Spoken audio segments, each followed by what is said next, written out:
Morning, morning. Awesome. Cool. Yeah, people are still piling in, so let's wait another minute or so and we'll get going. Hope everybody's having a good week so far. There's the smoke out west. Is the smoke better? Balaji, is the smoke better out west? It is gray, but it is not because of smoke. We have our good old regular fog here today. But the smoke good. is doing just fine. It's just Yeah, that we will not hit 60 degrees today, but that's our summer. Nothing new. Wow. Yeah. I forget how cold it can be in San Fran. Yeah, we still have some smoke here, a little bit of smoke. So cool. Well, let's get going. So how's everybody doing? Everybody's doing good? Everybody's good? Cool. That sounds good. Well, we got lots of stuff to do today, and somebody's jamming. I like it. Maybe somebody's going to start a little guitar riff here for us. Thanks. Yeah, we got a bunch of stuff I want to talk about today, but before we get going, let's do our favorite part of the day, a little breakout session. Yeah. Hey, Rich. Hey, all David. Right. Nice to see you, man. Yeah, it's been a while. I'm sorry. I've been new job. I've been sucked into the vortex. Yeah, totally. I totally get it. All right, Brandon, should we do it? Take us away. Yeah, hang on. I got a couple people just getting in here. Yeah, okay. All right, here we go. Woo! But the mountains don't sound half bad right now. It's pretty sweet up here, I gotta say. We're all jealous, Wyatt. We're all jealous. I've gone to the beach. Believe it or not, I've gone to the beach almost every single day since we've been here. It's 80 degrees and sunny most days, and it's starting to cool off now. But that's great. It's a pretty wonderful place. That's awesome. And then I'm sure in 2 weeks it'll be snowing like that. Right, exactly. It'll be freezing. Everything will freeze up. Right, exactly. Yeah, totally. All right, I think we're all back. Are we all back, Brandon? I believe so. Yep. Cool. Okay, awesome. Well, we got a big agenda today. I want to just kind of, share some thoughts and then jump right into it. So I've been super intrigued. I don't know if you guys have been watching things in the last week. So with all the kind of M&A and investment action going on in the space, right? So there's like the Vistaprint acquisition of 99 Hey, congratulations, Laura, if you're on the call. That's a really awesome thing for you guys. Yeah, thanks, John. Yeah, and then MBO Brian, doing the acquisition of Mind Sumo. So congrats to both sides there. I think that's great for those guys. And then Brain Trust just raised $18 million, which is awesome to see. And I was just talking to Robert Jackson from Dorsey, who's been on the calls for a while and as an investor. So I thought, we were talking about it, and I thought maybe Robert, you could, just offer some perspective from your side of the, your side of the street on what's happening and what you're seeing, and anybody else. Let's just have a little bit of dialogue about it. Yeah, sure. Laura and I were chatting very briefly in the breakout about this a bit. We had owned Cimpress in our portfolio some time ago, and I think Cimpress is the parent company of Vistaprint, which announced this week. The purchase price wasn't disclosed, but that will certainly be an interesting data point in terms of the strategic value of these marketplaces for other people that may be thinking about them in this way. So Cimpress owns Vistaprint, which focuses on small businesses and micro businesses to do small batch print and promotional products. And so getting the graphic design done for these projects has always been a huge challenge. And so Vistaprint internally provides some light design support, but obviously they want to scale that with this acquisition. They also own companies in Europe that do larger batch printing, mostly for mid-market enterprise companies. So these are jobs where the designer is uploading formal pre-press with Adobe products, for example. So it will be interesting in terms of how these freelancers may steer clients to Vistaprint printing solutions. That will be an interesting, in terms of the freelancers' preference to be unbiased in terms of what service providers they might be recommending for the final print production. Yeah,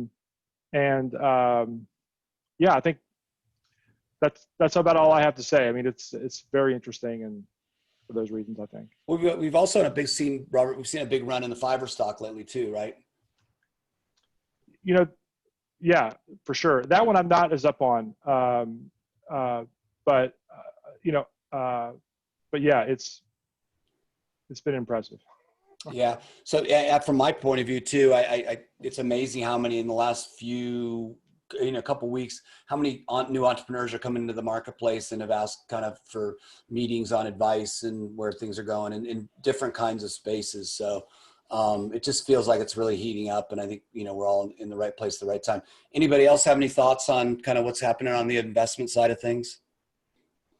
It's fascinating, at least the three deals that you just mentioned, John. One is almost an intra-sector deal between MBO and MindSumo, which I think makes the process of using open talent easier now that MindSumo will be more compliant because of MBO's relationship. The second is an external a company to the sector coming and acquiring a partner. So a Vistaprint, which is not necessarily an open talent company. It's not something that enterprises go to for that kind of solution, acquiring it. And the third one is BrainTrust, which is in partly driven by Bitcoin and blockchain and crypto-driven investments. It just feels that the dynamism in the market is really high. It depends totally on which of these three archetypes of investments will continue and grow further. Then I think that'll in some way define the direction of the space. Yeah, no, I agree. Brian, any thoughts, since you're involved in one of those deals? Any thoughts on the? Yeah, I think it definitely is a vote of confidence in the industry, and I think it's no secret. You can just simply type into any number of types of search engines and look at how much investment and new people are popping up in the space about a compliantly engaged. I think the MindSumo acquisition is something I'm really excited about because of the penetration that organization has with Gen Zers and a lot of universities and enterprises and things like that, and incorporating that population of an additional 500,000 people into the overall open talent platform that we have. I think it'll be really, really interesting, and I think long term it will bear a lot of really good fruit to build a consistent community strategy with this, what will eventually be much more in demand community. Yeah, that's awesome. And I forgot to mention that, the incentive, Wazoku deal, but that was, a few weeks ago or maybe a couple months ago. And John, you're on the call. Any thoughts? Yeah. How's that going? Yeah, it's going great. The blend of this internal and external capability with AI and platform technology has been incredibly well received by clients and prospects. It's the industry needs to consolidate in one way, shape, or form. And having been around it for a lot of years, this makes sense to the market. It makes sense to customers, and it gives speed and agility to the things that we're doing for clients that they're really excited about. So there's going to be a lot more news coming out, and stay tuned. That sounds great. Hey, Simon, do you want to add anything to what John had to say there?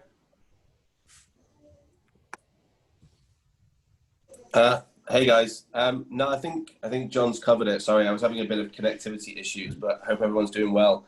But no, I would just say, I think the market seems to really be liking what we've got, and I think it's very zeitgeisty what we're all doing at the moment as well. There's a lot of interest, there's a lot of need, and hopefully everyone's seeing the benefit of that. We certainly are.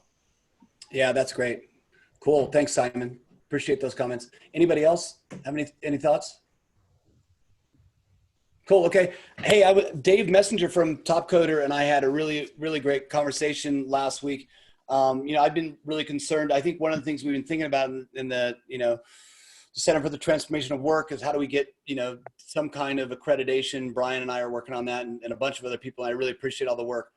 But inside that accreditation, how do we get, I think one of the things that's slowing down the industry or has slowed it down is everybody, talks about their platforms and the way they work in a different way. And I think that's just because of the slow growth that we've had over a long period of time, trying to find the right messaging to talk about what we all do. And obviously there are lots of different flavors on it. One of the things Dave and I talked about was this idea of, and we've talked about it a bit on the phone, of creating a universal ID across platforms. I think that's, from my perspective, as we talk about how do we support workers best, right? Like how do we create a situation where there's portable reputation ranking, portable, that ID stuff resides at the worker level, and they can take it wherever they want to go, create some more economic momentum for themselves.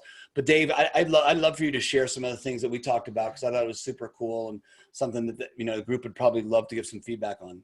Yeah, that's great. Thanks for the intro, John. So I do have a slide deck, but I don't think this group, and I'm not the best at using slide decks, so we'll stay away from that, I guess, for now.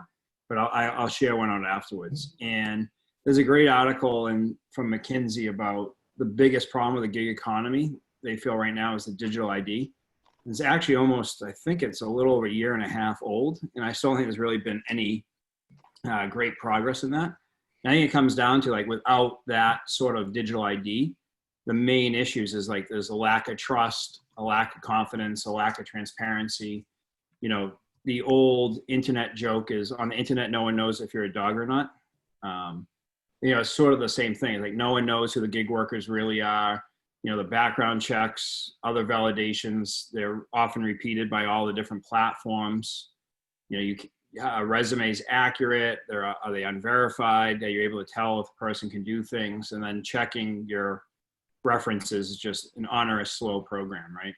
And then if you're on the platform side, the same thing is, how can workers trust the platform? Do they know their information is being held? And today the identity is really held in a silo in each individual area. So that's what we've been looking at on the top coder side, at building what we've been calling a universal ID, or an open talent ID, where we can we've been looking at the trust over IP network protocol on how to share, basically put the power of the profile, the gig workers' identity, skills in their own hands, and let them decide how they can carry and push that identity from platform to platform across the industry. What we want to do there, we've talked to John about, and we'd love to get opinions on, is ideally we'd push this technology to the 501c6, so that then Open Assembly, or the future Center of Work, I'm sorry, John, I keep messing up the. That's okay. Center of Transformation of Work. Yeah. Would hold that, right? And that way, from our standpoint, to move the industry forward, it'd be better for a neutral party to hold that and then let other platforms plug into it. I think it accelerates the overall industry adoption. And what it really does is it helps reduce the overall hurdles of working with gig, right? Like, how do you onboard workers? You don't have to validate or revalidate skills, access to resources, figuring out supplies availability, being able to put that across the entire industry is really important. And I think on the platform side, it also reduces issues like, you don't have to worry about GDPR or PII or tax compliance or things like that. Once you put the control in the individual's hand, they have control of where they send the data, where they're sharing the data. The key things here is we'd have to find different platforms that would be able to, like background checks, identity verification tools to write directly to the platform. So this would be, I know it's not an earth-shattering idea. I just think it's something that has to come sooner than later. And by pushing this to the overall, to the Open Assembly group is, I think, really the way to go. So I wanted to kind of float that out there. I know I've talked to a bunch of people on here, but I'd be curious what other people thought as well. I also, just a bit of introduction, I also have Chris De Laurentiis, who runs the innovation for the Top Coder platform. He's really been driving this. So we actually have an initial beta of this already up and working. We're going to keep kind of pushing forward, but the idea would be to eventually donate it over to Open Assembly. So I could go into it in more detail, but I know the conversations here are usually the best part, and I'm missing the chat, which is always my favorite part of the conversation as well. So if I don't know if people have any comments or want to chime in or thoughts. Yeah, that'd be great. Anybody have any thoughts? And one thing, just one last thing, I know from, that we're not beholden to, we're pretty flexible, what we think the underlying platform is. I don't think this is something Top Coder wants to keep building this and push it forward. If there's better platforms, I know we've talked with John Healy about looking at the velocity networks, an interesting one to underpin it. We talked to the workonomics guys before. You know, we just want to see the right move forward. And I think this is going to come one way or the other. You know, like the staffing industry is looking at this. You know, COVID has dramatically accelerated this, whether it's been, you know, the stories of Gap workers having to go to Walmart and not being able to get their I-9 for weeks or months. It just not having this really slows down platforms being able to deliver services and workers being able to get billed as quickly as possible. So that's kind of the, you know, really the crux of the situation. Yeah, thanks, Dave. Any thoughts from anybody on it? Do you have any, Dave? Do you have anything that you can share with us? A bit more background info. Sorry, Steve, I'm jumping over you. But I think the whole concept of identity is very, like, I think it's very, very central to a lot of the stuff we've been talking about. Actually, it's super complicated. I think the network of networks is also kind of important in all of this, and so it's, you know, it's on our radar. It's something that I'd be interested to understand what work's been done. I've not been on these calls for a while, so if there's any literature can be shared, it'd be super interesting. Yeah, Dave, so a quick question. Oh, sorry. Go ahead. No, go ahead, please. Finish it up. On our side, we're still very nascent, right? We've kind of rolled it out. We used it. We're talking about a couple other platforms about getting on it as well. But basically, the thought is each platform would have, basically think of it as one central API where all the data goes to reside. Each platform would have their own kind of copy of that information. The workers would control who they want to allow the data to flow up to. So you could imagine having one public profile. The workers would be able to say, I want to share this information with the overall talent ID, be able to share that with other pieces. So we have the beginnings of that. Right now we have it in, we've been playing with Evernym, which is a trust over IP underlying kind of blockchain protocol to help with that. We're still deciding if that's the right piece or not. So that's where I think the beta's there. We're working on identifying what the exact right go forward is. Chris, I know you're on the phone as well. Do you want to chime in with anything else on the exact state of where we're at? Yeah, so we're doing a pilot with Evernym to prove it out end to end to see if it'll work with our infrastructure and our member base. But the important thing about decentralized ID or self-sovereign IDs is that the platform itself doesn't own the information. It actually resides in a digital wallet that the worker holds, and then the end worker elects to share that information with the platform. And so in doing so, you invert the ownership of data as opposed to today, where your Googles or your Facebooks or whatever else owns your data. Can I ask a question, Dave? I think and Scott, it's in the end, when an enterprise contracts with a top coder or with an Upwork or with any marketplace, in the end, our relationship is with the marketplace, right?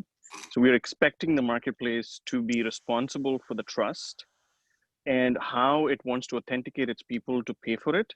In many cases, it's the marketplace that's paying the people, the end customer is not, right? So I understand that this could be a great infrastructure for marketplaces for themselves. I want to understand what in your mind is the benefit for the enterprise, where for them, the trust of the marketplace is more important to them than the trust on the freelancer because they have a different neck to choke. Yeah. So I think it's a combination of both, right? So like the way we look at it, so like with Top Coder, we use a company called Trulioo. If you know them, they do digital ID verification. So you could imagine that if we publish that to the blockchain, right, and to that user's credential with their permissions, now it would be up to, I think I saw a question in the chat too about background checks every 30 or 60 days. I think each platform's still going to have to be responsible for their end customers to support those background checks or support whatever securities they have in place. But the idea here is that if, eventually if, say for instance, just picking a random one, like if you use Checker, and Checker has the ability to publish this straight to the chain. And then people trust Checker, and between top coder and say Deloitte Biology, if you agreed that Checker matched our MSA and our level of background check, then we could effectively use anyone on this chain that has a Checker background. So there could be different background checks and pieces there, but I still think the platforms will be responsible to their end clients. This would just allow the workers to move more freely. It would increase more overall trust. It would allow people to get access to more talent. I think Chris always brings up the European Union, right? Like once the European Union was in place, people could work across any country, and what freedoms that allowed was fantastic for the EU and those economies. And I think the big thing that we all have to come to terms with as platforms, and this doesn't really get into your question, Balaji, but we don't control the end talent. Like at the end of the day, my best top coder member might be working a half-time gig for Kelly Services, might be doing a design for 99 Designs, or might be working at TopTal. I don't know, but we don't have any control over that. So from the platform standpoint, I think it's going to be what are the best services and tools and other things that each platform can do, and not necessarily be beholden to, I control these people under my thumb. And so that's where I think work is going, and that's why this is important. Is then it kind of gets the central standard set. That's awesome. Hey, Steve, I know you wanted to jump in. Take it away. Well, I just love all this. First, I love, Dave, what you guys are doing. I think you're right on. I think this stuff has popped up in various implementations over time and hasn't necessarily taken hold. But I think this group really has the kind of critical mass necessary to push something forward. The thing we've got to watch out for is not trying to get the perfect standard in play. Like that's the problem with standards, is everybody wants to tweak a little. And I think what we all see, and I hear over and over in the chat and with everyone, is if we get something like this going broadly, the friction reduction that's going to happen for getting workers onboarded, it starts to streamline in ways that we haven't seen before, right? And so I'm excited about that. I also think this idea of owning workers is something from the past. It's from this idea of we've got to own I love what you said, Dave. Your crowd members might be on 4 different crowds and platforms working, and that's okay. We don't have to own people. And in fact, that's the thing that's going to make this really work for people. So those are the things that came to my mind. Yeah, that's great, Steve. Hey, John Healy from Kelly, any thoughts? Because you and I had a very similar conversation last week, and I was really inspired. Yeah, we're all in on this front. Actually, in addition to my role at Kelly, I chair a blockchain task force for the World Employment Confederation. So that's a group that has folks from Manpower, Adecco, Kelly, Randstad, GI, all the large staffing companies together. And we as a group are fully committed with the basic intent. Maybe the biggest obstacle we had to get people through is that all the information you collect from individuals when they're applying for a job is the property of that individual, not of the companies that they give it to. And that's a big, big mindset shift, even just in how our systems are generated.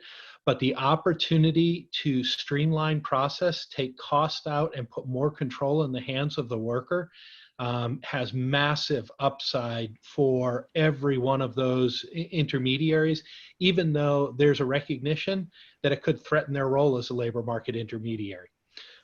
So if all of them, and I literally have the lead digital officer for every one of those companies at the table, and I'll have them again together this coming Friday to go through our next meeting on it, all in across the board. So I would anticipate that you're going to see a big push. The challenge is getting enough critical mass of people coming together from the beginning and saying, this is an opportunity. So, you know, when Dave and I had a conversation on this, the whole idea was if the new organization can say these sets of information that are either collected preliminary or our process as a result of that preliminary collection, we're all going to commit to making available to the worker to distribute.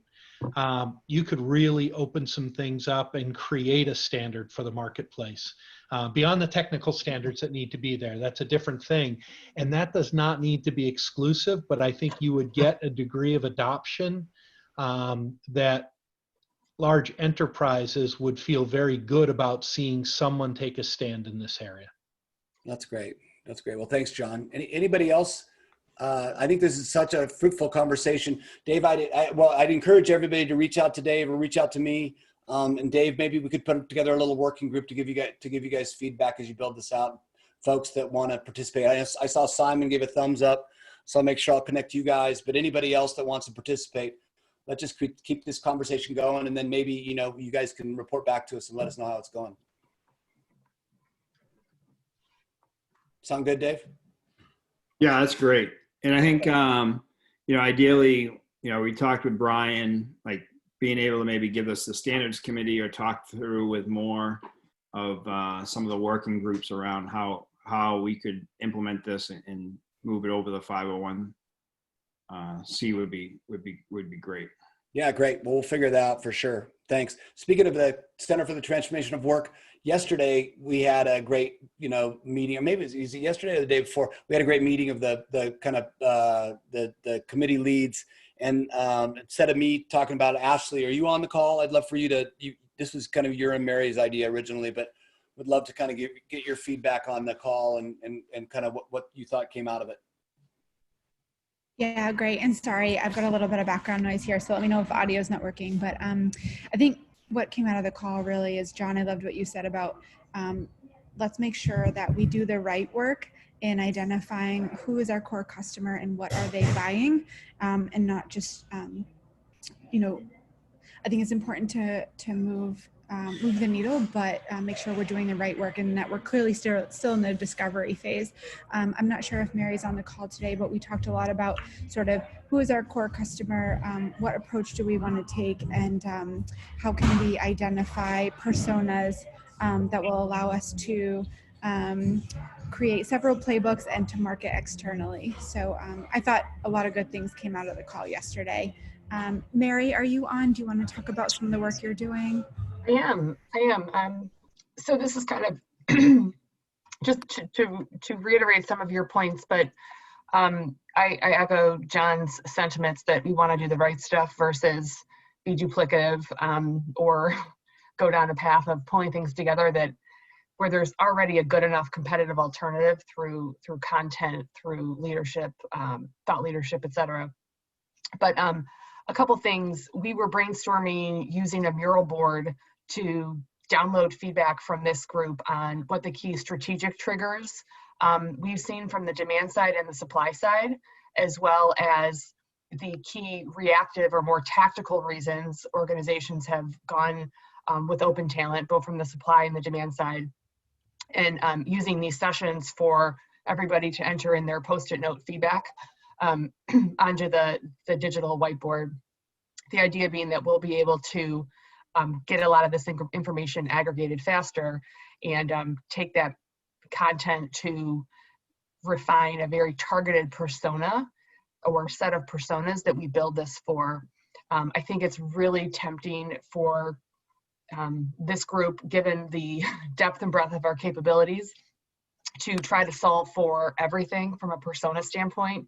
But I think if we can challenge ourselves to build what we're building out really well for a very narrow MVP to start with a very narrow persona, I think we're going to get that flywheel moving that's going to allow us to quickly iterate and expand the scope faster. Yeah, that's awesome. That's kind of the intention behind the persona. Great. Thanks, Mary. Thanks, Ashley, for the update. Yeah, that reminds me, I think that Mary makes a really good point, is like, why reinvent the wheel? And in that context, John Healy introduced me to Evan Armstrong from CWI. I know Evan's on the call. I was super psyched with what, the conversation, Evan, and would love for you to explain to the group, introduce yourself and just take a couple minutes and explain what you're doing at CWI. Absolutely. Thanks for having me. Apologies, my internet may be a little staticky, so I might go off video. but great to be here. My role is the Vice President of Workforce Policy at the Retail Industry Leaders Association. We're a public policy advocacy association for the leading retailers in the country. So our members are all over $1 billion in sales, have huge workforces. So we're pretty active in DC on a host of topics. One area that we've become more active is around future of work, but more specifically, the impact of technology-based gig work on retail. And as we've seen the promulgation of e-commerce grow and grow, we've seen the importance of having a more nimble, dynamic workforce buttressed by some gig capacity really be impactful for our members. So we wanted to have a perspective on the gig economy and that type of work and independent work more broadly in DC. We thought that the conversation was too narrowly focused on Lyft and Uber and the gig companies out in California. So we wanted to make sure that we had a perspective. The retail perspective was known in DC. So we put together what's called the Coalition for Workforce Innovation, which is a broad coalition of industries, associations, and companies that really the focus is how do we address independent work comprehensively at the federal level? How do we promote the positives while mitigate some of the perceived negatives vis-a-vis access to benefits? So we're working on that pretty actively. We're going to respond to the Department of Labor's notice of proposed rulemaking on independent contractor status. So we'll do that, and then we'll continually work with policymakers to address these issues in federal legislation. So that's the long and the short of it, John. Happy to answer any questions or follow up with anything.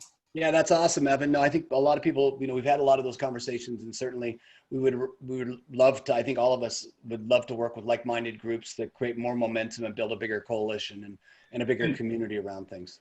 Yeah, and John, I forgot to mention, sorry, we are going to allow, we're taking on new members. So if your organization would like to be a member of CWI, it's pretty easy. There's no cost unless you want to be at the exec level. So for example, Kelly is part of our membership roster. The Staffing Association is an executive committee member of ours. But if your organization wants to be involved, send me a note directly. I'm happy to give you the membership form. Really all it takes is to be engaged and provide your logo for the website. And then you'd have an opportunity to sign on individually to our comments to the Department of Labor. So happy to talk with anybody directly about that, and welcome bringing more people on board. Yeah, awesome. That's really great. Thanks, Evan. What I'll do is I'll make sure I get your email out in the follow-up for this for this conversation. So thanks again for doing that. Hey, I'm going to turn it over to Brandon. I know everybody knows we've got this big event coming up in a couple of days, and I'm really, really excited about it. Everybody's been working really hard, so Brandon, take it away. All right. Thanks, John. Thanks, everybody. So I'm putting a link in the chat right now. It's a link to the landing page for the summit. You can just go there if you need any information, but please take a scroll down to the bottom and check out all the awesome sponsors that are supporting us. Just want to call out Deloitte, Kelly, Topcoder, Untapped Social, 99 Designs, Indigo, Premedia, and NetSuret for coming on to really help support this event. So just to recap, or not recap, but go over the agenda. On the 12th, we're doing a mixer, which is completely optional. It's about an hour long. It's sponsored by Ashley and Untapped Social. It's a meet and greet. It's very similar to our breakout rooms, but every few minutes you'll get put in a new room with a new person to meet. Then on the 13th, we've got the 9 a.m. to 1 p.m. And the same thing on the 14th as well. We're excited. We just added a new piece that's going to be led by Fanny from Sid Lee on Inclusivity and Diversity. That's going to be on day 2, kind of midday. So check the agenda for that. We're excited about that one. And then we added a new, for a lot of you that were involved in the design sprint we did with Mural and Voltage Control, they're coming on board to do a mural exercise throughout the whole event. So I'm going to pass it over to Catherine for a minute, and she's going to talk about that. Thanks, Brandon. So yes, as Brandon mentioned, our partners from Voltage Control that did the design sprint are going to be available and designing a mural just like last time that's going to be up and available to all the attendees for the 2 days. We're going to include our sponsors and a way to sign in and information about each of the different topics and collect notes. So I'd like to introduce Kira Johnson from Voltage Control. She's our partner on this, and she's going to be the live scribe. And Kira, if you want to share your screen, we can show people the mural, and if we'd like to walk people through and collect some input on a couple of the key areas for the mural, this would be a good time.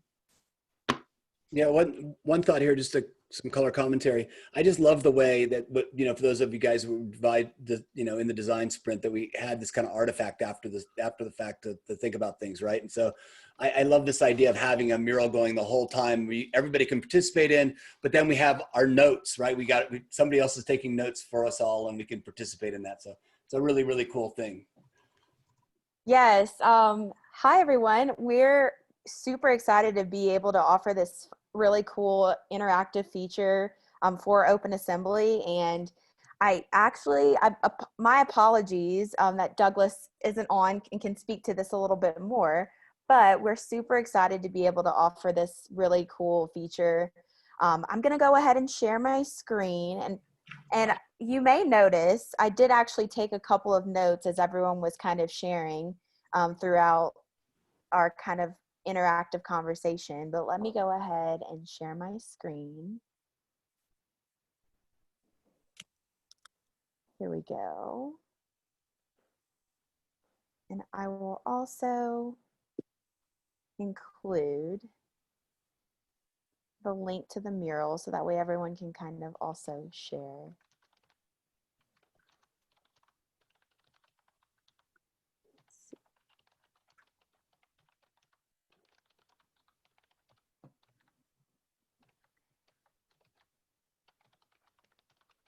And Kira, I'm happy to help walk us through this. Okay, that sounds great. Okay. Kira, do you back want to sharing? Okay. There we go. Here we go. And the way that mural works, it's super interactive and pretty user friendly. So if you'll see here, kind of on the right-hand side of on the left-hand side of my screen, there's a little icon that is just a text where you can create and drag stickies where any ideas that you kind of think of or brainstorm that you can easily add and kind of group through the actual template. Yes. Great. And kind of here, we've actually already incorporated and started a few topics of ideas throughout the conference with sponsors, and as you'll see here at the very top. But Catherine, yes, I'll let you take it away. Okay, that's great. And then I think it would be awesome if we collect some information during the call today from the crowd. So everyone feel free to jump in, speak up, use the chat, and we can always collect it later if we don't get it right now. But we're going to basically leave this up for 2 days. It's going to be live scribed during the 2 days of the event. On this mural board, we'll include the name of the event and the description and all the information, of course, so that when people land here, they understand what it's all about. We're going to include some information from our sponsors. So we're going to include logos from our sponsors. And then if any of our sponsors have any assets, so videos, case studies, articles, anything you think is great that you'd like to share on the artifact, because I'm sure this artifact will get passed around quite a bit during the course of the event and probably beyond the event. Feel free to send us links. We're going to design this out with a designer and create space for your assets that can be shared as well, that will live beyond the event. That's a good way to think about it. And then, Kira, will you scroll on your screen over to the Attendee Check-In section so people can see that? So we've got the sponsor section there, and you can see we'll put sponsor assets, and this has not been designed out yet, so just remember that. This is just a data collection screen right now, and we'll be designing this out. We'll have a place for the attendees to check in. And so here we just like people to put their name, their LinkedIn profile, perhaps where they're from. If you guys have any ideas, in addition to what we have here, we've got platforms, companies, universities, colleges, schools, and other. Let us know if there's any other data about our attendees that you think would be great to capture that might help you. And then we also have this other section called We Want to Know. And this again is another super awesome area for everybody to think about. What else do you want to know about the people coming to this event? On all sides of the equation. So if you have a few questions that you think would be great for people to answer related to the event, related to your topic, related to your company, you can add them here and we will go through them, and we will probably have to curate it a little bit and whittle it down. But here we'll collect information from the crowd, basically all the attendees, on the answers to your questions.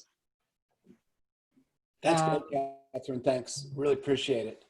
Yeah. That's awesome. Hey, Brandon, you want to, I know you have some fun kind of interactive exercise for us to do today too. Yep. All right. So let's unshare this. If we could.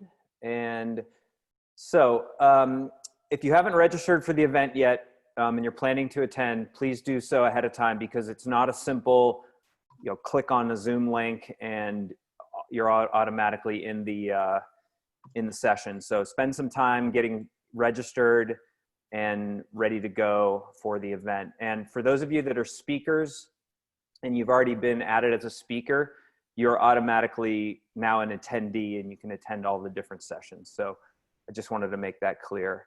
So what I'd like for everyone to do right now is take time, open up your LinkedIn or your Twitter or your Facebook or all of the above. Cut and paste some of this text if you'd like, or create your own and invite your followers to our summit. So I've got 3 options here for you in the chat. Some are a little bit more business-like, some are a little bit, one is a bit more witty. So in the famous words of Vanilla Ice, I'd like you to stop, collaborate, and listen. And cut and paste one of these right now. Put in your LinkedIn and invite your fans to our event. And if you need it, we've got a tile here that you could grab from our Google Drive and share that as well as part of your post.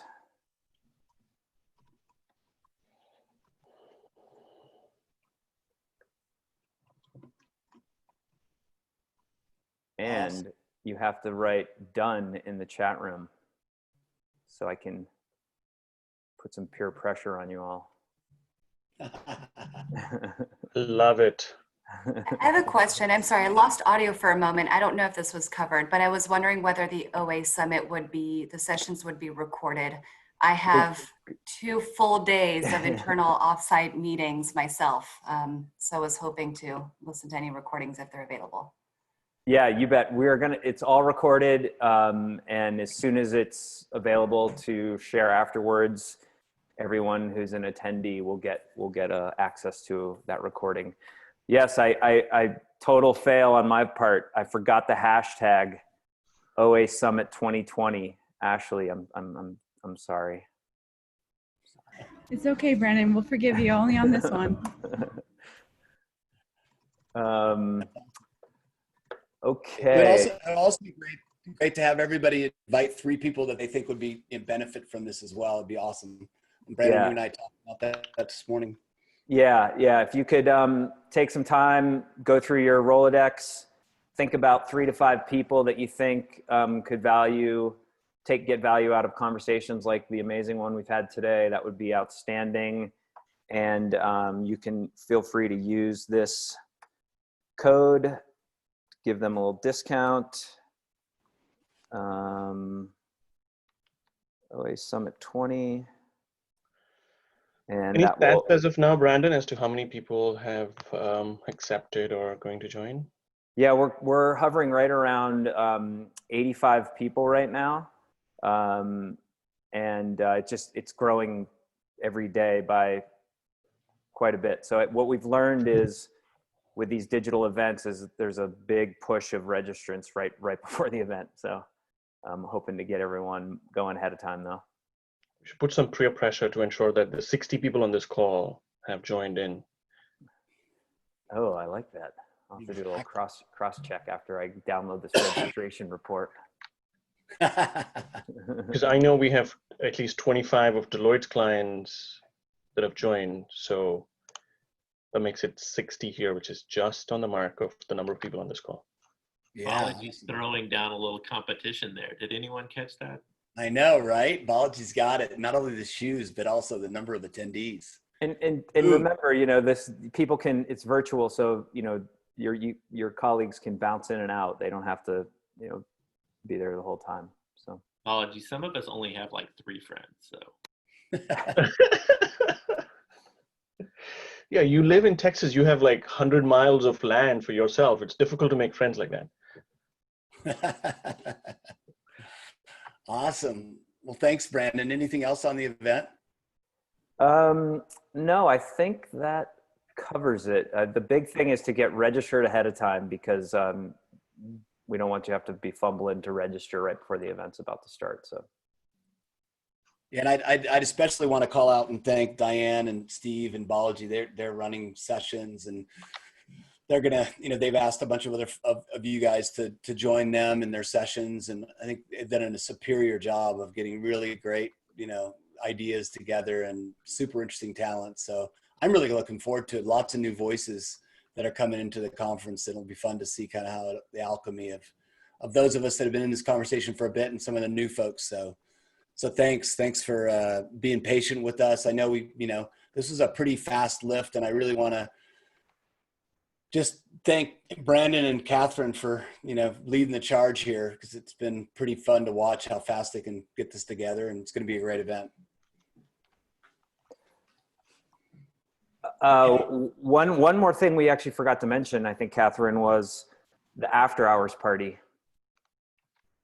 with the mural. So we're planning to, at the end of day 2, we end at 1. We're gonna have an optional 45 minutes, an hour. People can hang out afterwards on the mural board with voltage control, doing some more design thinking and collaboration and ideation. So put that on your agenda as well. Awesome. Awesome. One other quick announcement is John sent out the weekly email yesterday for the whole group that we're going to put up a page about CTW, and we want people's signatures at the bottom. We'll just put it in like a script font. John sent a link to a spreadsheet that opts you into putting your signature at the bottom of the CTW manifesto website. If you would like to add your name to the manifesto, we would greatly appreciate it. Yeah, I mean, one of the things, my thought was, one of the things that inspired me about the Agile Manifesto, right, was a list of people that came up with it. And I've been so inspired by this group and so much good thinking that we've all done around, the CTW. So let's get that manifesto up and have everybody, whoever wants to, opt in to sign it and really show that it's a, that it's a big group of folks from all different places and geographically and different sizes of companies and both demand side and platform side to really kind of create the right momentum we need to kick this off and create a cultural movement here. Cool. Any last thoughts? I know we've got a couple minutes left. Any words of wisdom from the group? We have a Slack space for open talent that anybody who wants to join can join up and see what we're talking about in there. Just write me and I'll make sure you get added to the Slack space. Yeah, that's awesome. Thanks so much, I have Chuck. one question for everybody, and I want to show off hands on the screen. How many people on this call have spoken on the phone or by text with John in the last 7 days? Or by email, or by... It's just fascinating as to how many people can John keep in touch with every day, and it's phenomenal. It might be unhealthy, but it is phenomenal. I still have lots of time to go ride my bike and get out on my motorcycle and climb. And bull hunting. So and bull hunting, yeah, and do some bow hunting too. So no, I appreciate it, man. It's like that's what inspires me. These kind of conversations that I get to have with you guys all the time. I just feel like I'm a sponge. My job is just to kind of take in the really cool stuff and then enable it to get out in the world. So I really, really appreciate everything, and you guys allowing me to be part of this group, and just humbled by the experience, man. It's funny because I've had a chance to start a few companies and being the start of some cultural revolutions, the women's sports movement, the kind of, I don't know, the whole crowdsourced advertising thing. And it's so interesting because I always think there's this moment, right, when you start a company or we start a creative endeavor like this, that you kind of, there are all these different parts laying around, you start putting them together, and all of a sudden you can almost feel like you're flying a plane. You can feel like you hit a thermal, and for some reason you're just taking off and rising to a higher level because there's something going on in culture, because you got the right, compatriots working together. And I can definitely feel that here. It's super cool. Each week we've made so much progress, and so many people are doing so many amazing things. And so I'm really grateful for it, and I'm looking forward to next week in a big way. Hey, one of the things, just as a reminder, so I think what we'll do, because we're going to spend 3 days together next week, we'll just kind of push the Thursday meeting off. Is that cool? You guys okay with that? Okay, awesome. Sure. Well, good. Well, thanks everyone. Hey, one last question, because I saw Mark asked, what time on the 12th are things happening, Brandon? It's going to be 5 Mountain Time. It's going to start 5 to 6. Yeah, I hope that doesn't screw up anybody. PM, I take it. 5 p.m. Yeah. Yeah. We could push that an hour earlier if we need to. We have flexibility. That's the beauty of these virtual digital summits. We can shift things around if needed. So right now, tentatively 5 to 6 Mountain Time, PM. Awesome. Yeah. Anybody have any feedback for Brandon? Just shoot him a note, and we'll go from there. Great to see everybody. Thanks so much. Have a great weekend, and love you guys. Take care. Thank you. Ciao. Thank you. Bye. Thank you.